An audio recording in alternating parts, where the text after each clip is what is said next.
ഈ ആഴ്ചയിൽ jail task ജയിലിൽ പോകുന്നവരായിട്ട് തിരഞ്ഞെടുത്തത് ഒനിയലിനെയും ജിസേലിനെയാണ്. ജിസേലിൽ നിന്ന് എല്ലാവരും വോട്ട് ചെയ്തത് ജിസേലിൻ്റെ കള്ളത്തരത്തെക്കുറിച്ച് തന്നെയാണ്. ജിസേൽ കള്ളത്തരം കാണിക്കുമ്പോൾ എല്ലാവരും സപ്പോർട്ട് ചെയ്ത് രാവിലെ എല്ലാവരും സപ്പോർട്ട് ജിസേലിൻ്റെ കൂടെ നിന്നത്.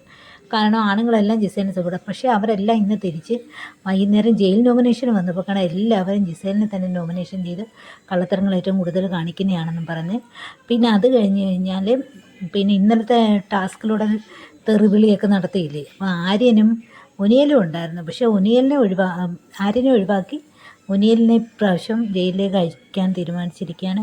ഒനിയൽ ഇന്നലെ കുറേ തെറ്റായ വാക്കുകൾ യൂസ് ചെയ്യുന്നുണ്ട്. എങ്ങനെ സംസാരിക്കണം, എന്ത് സംസാരിക്കണമെന്ന് പുള്ളിക്കാരന് അറിയത്തില്ല കേട്ടോ.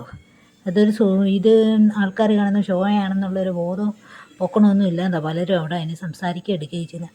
ആവശ്യമില്ലാത്ത ചീത്ത വാക്കുകളൊക്കെ ഒരുപാട് പേര് യൂസ് ചെയ്യുന്നുണ്ട് അതിനകത്ത്. ഇതുവരെ ഉണ്ടായ സീസണെ പോലെയല്ല ഇത്തവണത്തെ സീസണിനകത്ത്. കുറേ നമുക്ക് പ്രിഡിക്റ്റ് ചെയ്യാൻ പറ്റാത്ത രീതിയിലുള്ള പ്രവൃത്തികൾ പലരുടെ ഇടയിൽ നിന്നുണ്ടായിട്ടുണ്ട്. അത് ലൈവ് കാണുന്നവർക്കേ മിക്കവാറും അറിയത്തുള്ളൂ. എപ്പിസോഡ് കാണുന്നവർക്ക് ഒരു കാര്യവും അറിയത്തില്ല. ലൈവിൽ ഒരുപാട് കാര്യങ്ങൾ റോങ് ആയിട്ടുള്ളത്, ഇത് ശരിയല്ല തെറ്റാണെന്നുള്ള രീതിയിൽ നമുക്ക് തോന്നുന്ന ഒരുപാട് കാര്യങ്ങൾ ലൈവിൽ നടക്കുന്നുണ്ട്. അത് പുറത്താരും അറിയുന്നില്ല. ലൈവിൽ കാണുന്നവർക്ക് മാത്രമേ ഇതൊക്കെ മനസ്സിലാവുന്നുള്ളൂ.